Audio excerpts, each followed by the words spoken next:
The children's rhyme. In a small town on the edge of A, children told a strange rhyme. Its words went like this: 1, 2, 3. Spirit, come to me. 4, 5, 6. You're in the mix. 7, 8, 9, 10. You'll never leave again. The children said that if you recited it in front of a mirror at midnight, a spirit would appear.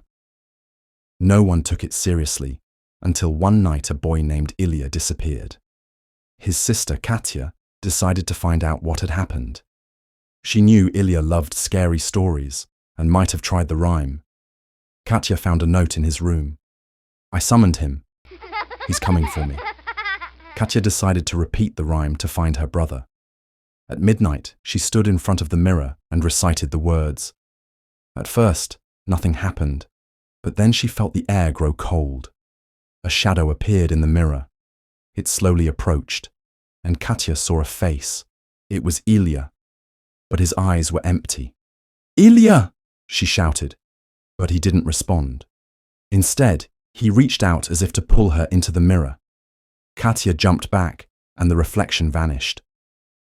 The next day, Katya told her parents everything, but they didn't believe her. She decided to go into the forest where, the children said, the spirit lived. Deep in the forest, she found an old hut. Inside, it was dark and cold. On the table lay Ilya's diary. The last page read, He took me. Now I'm part of his world. Katya heard footsteps. She turned and saw Ilya. He smiled and said, Now it's your turn. Suddenly, the door slammed shut and the light went out. When Katya woke up, she was in the mirror. She watched as her body walked out of the hut, but it wasn't her anymore. Since then, children's laughter can be heard in the forest. And at midnight, if you recite the rhyme in front of a mirror, you might see Katya and Ilya. They stand there, behind the glass, waiting for someone to join them.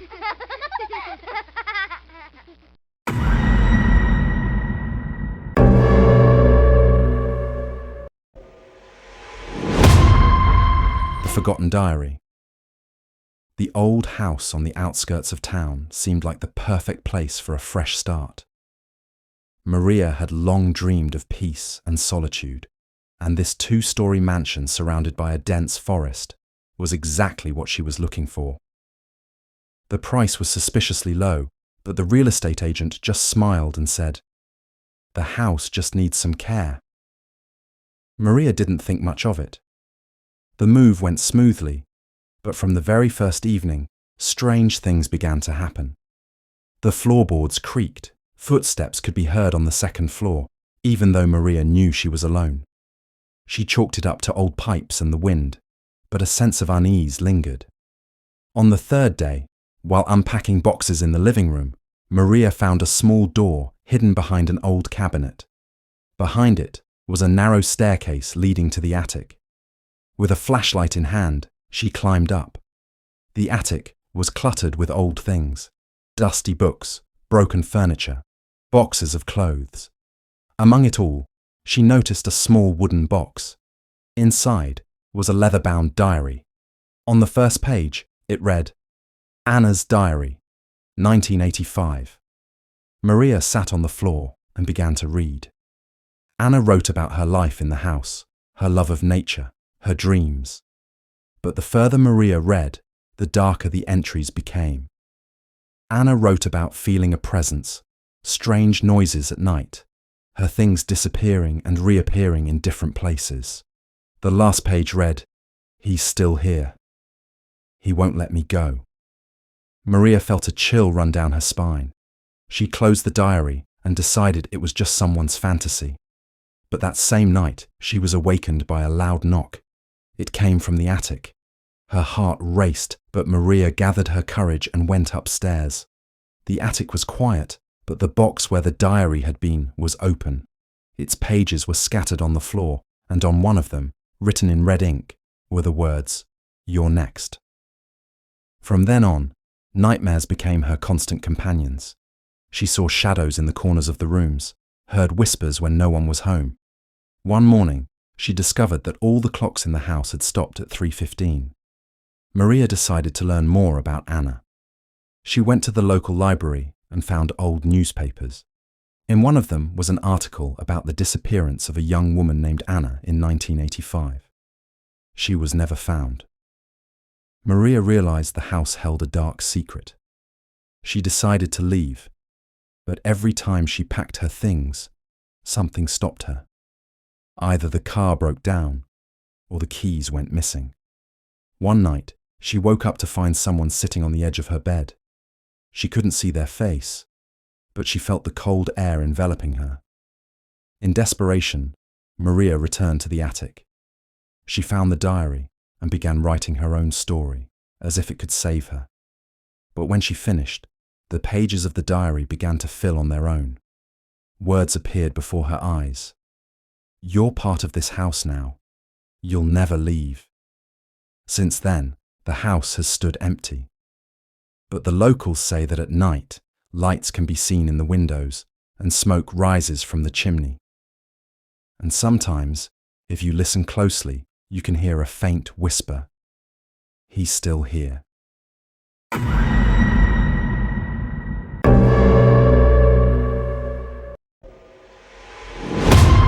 The quiet neighbor. When Alex moved into his new apartment, he immediately noticed that his neighbor across the hall was acting strangely. The door to his apartment was always closed, and Alex never saw anyone entering or leaving. But at night, he heard strange noises, creaking, footsteps, and sometimes soft laughter. One day, Alex decided to introduce himself. He knocked on the door, but no one answered. A few days later, he tried again, but the result was the same. Alex began to suspect the apartment was empty, but the noises at night continued. One night, Alex woke up to a loud knock. He looked into the hallway and saw that the neighbor's door was slightly open. A faint light came from inside. Alex approached and peeked in. The apartment was empty, but there were strange marks on the floor, as if someone had been crawling on all fours. Suddenly, the door slammed shut and the light went out. Alex tried to open it, but it was locked. He returned to his apartment, but from then on, the strange noises grew louder. One morning, he found the neighbor's door open again. This time, he decided to go inside. It was dark and cold. Alex turned on his flashlight and saw that the walls were covered in strange symbols. In the corner of the room was a pile of old things: clothes, books, toys. Among them, he noticed a photograph. It was of a man who looked like his neighbor, but the caption read, "Missing since 1995. Suddenly, Alex heard a rustling. He turned and saw something crawling out of the shadows. It looked like a person, but its movements were unnatural, like a spider. The creature raised its head, and Alex saw its face. It was his neighbor, but his eyes were empty, and his mouth was stretched into a grotesque smile. Alex rushed to the door, but it slammed shut. The creature approached, whispering, "You're my guest now." Alex tried to scream, but no sound came out. Suddenly, the light went out, and he lost consciousness. When Alex woke up, he was in his apartment. He thought it had been a nightmare, but there was a strange mark on his arm, as if someone had grabbed him. Since then, he hasn't seen his neighbor, but at night he hears footsteps through the wall. And sometimes, if you listen closely, you can hear a whisper. "You're my guest now."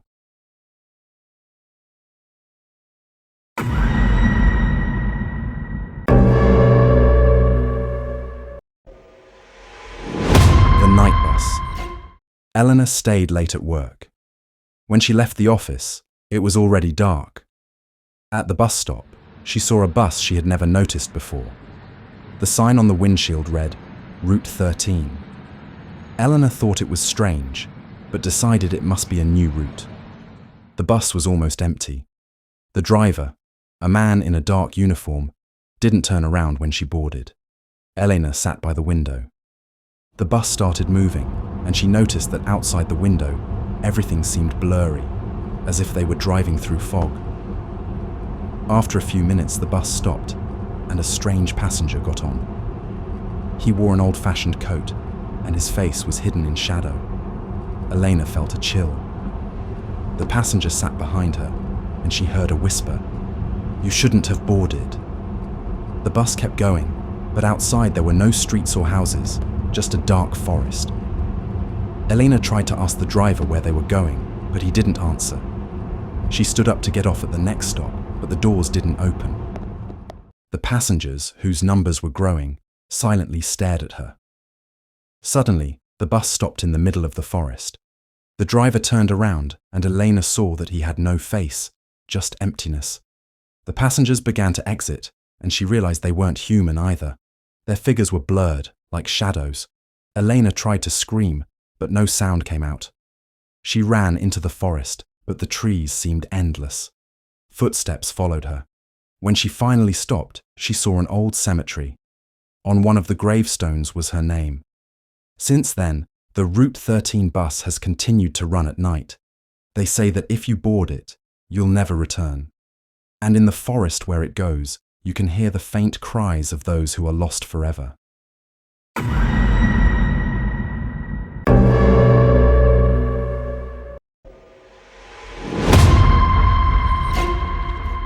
Return from the shadows. On the outskirts of a bustling European city stood a high-security prison known for its strict regime. Inside, Thomas Grayson had spent the last 6 years serving his sentence for armed robbery and attempted murder. But Thomas wasn't spending his time repenting. His thoughts were consumed by revenge. He blamed one man for his arrest, Mark Winston. Mark had witnessed the crime and provided key testimony that led to Thomas's conviction. From that moment, Thomas vowed to one day settle the score. One day, chaos erupted in the prison when a group of armed assailants attacked to free their accomplices. In the confusion, Thomas managed to escape. He knew the police would be on his trail soon, so he had to act quickly. Through an old contact, Thomas found Mark's address.